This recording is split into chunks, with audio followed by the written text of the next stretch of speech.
Don't try to just morph yourself into, what you think they like, because people can see that. It's easy for folks to see through it. They know you're bullshitting.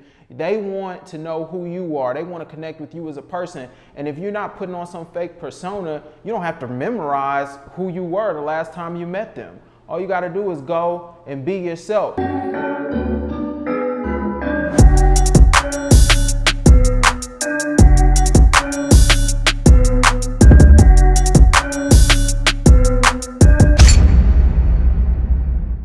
What's good, y'all? It's Attorney Kenneth Stevens, and this is another episode of Grind Life. Today, I want to talk to y'all about being balanced and having a certain level of authenticity when you're managing relationships. With regard to being balanced, I'm talking about specifically balancing your personal life and your business life. This is one of the biggest challenges for entrepreneurs. I mean, so much of our life is business that the overlap kind of makes it to where it's difficult sometimes to have a personal life. And so when you have a family, when you have a spouse, when you have children, there's a tendency, for a lot of entrepreneurs to not be 100% involved, or when they're present with their children or present with their spouse, they're not 100% present, and that's a problem. There's a lot of issues and social issues surrounding entrepreneurs, and I think that some of this gets lost in the sauce. There's a lot of good publicity surrounding entrepreneurs, but there's this whole underbelly that I don't think gets talked about enough.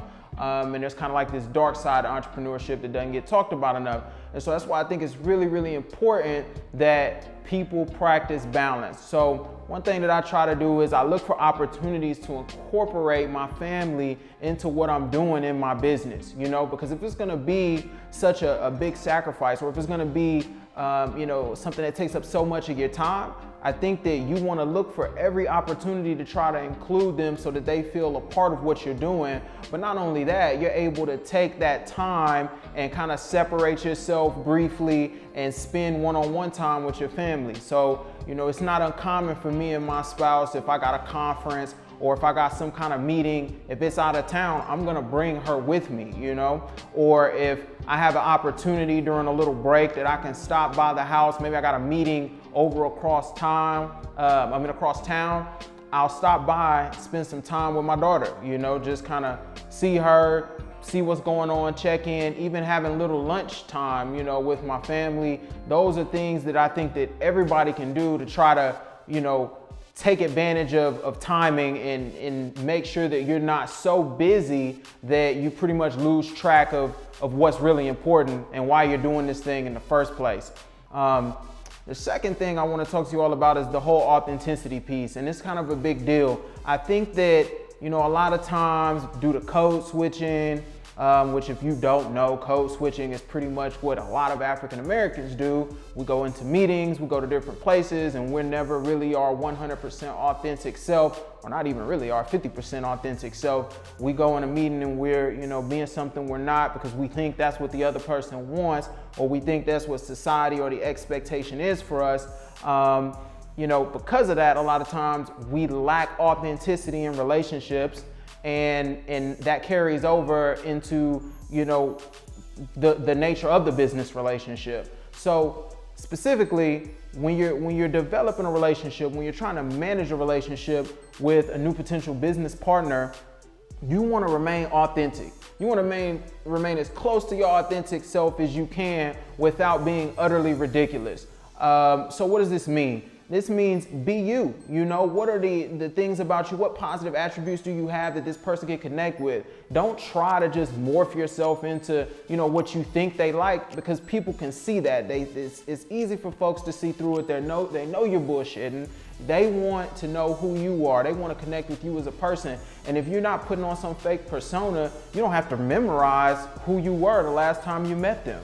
All you got to do is go and be yourself. Now, don't get me wrong. I think to a certain extent, whether you're white, black, Hispanic, orange, green, straight, homosexual, no matter what you are, there's a certain level of professionalism, right? There's a certain way that you are going to carry yourself in a meeting or in a pitch proposal or whatever.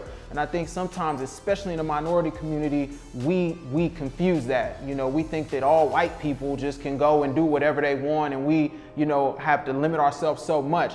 I don't think that's the case. I think there's a certain level, you know, that everybody has to maintain, right? There's a certain level of professionalism that's expected. And I can say that because as a person that has interviewed African Americans and Caucasian Americans and Hispanics for jobs, everybody kind of acts similar, right? So I don't think it's a situation where, you know, being professional or having a certain standard means that you're being non-authentic or inauthentic, unauthentic. I think that you have to meet a certain standard, but after that, be yourself, you know?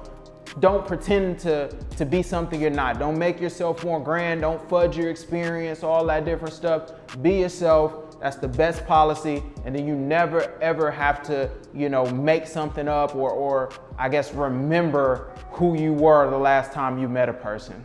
Anyway, I hope this is helpful. I hope it helps you all to kind of develop business.